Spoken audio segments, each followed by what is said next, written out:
เก็บดาวน้อยมาร้อยเป็นมาลัยฉันจะเก็บ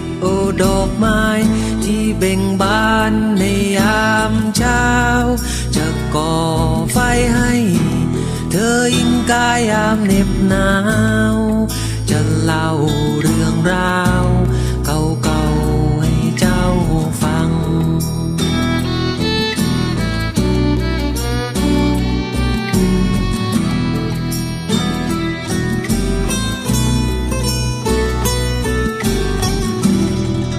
ฉันเป็นชายหนุ่ม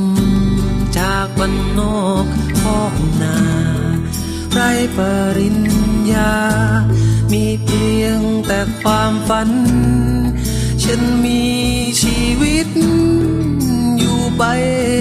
วันๆเพียงเพื่อสร้างสรรค์ให้โลกนี้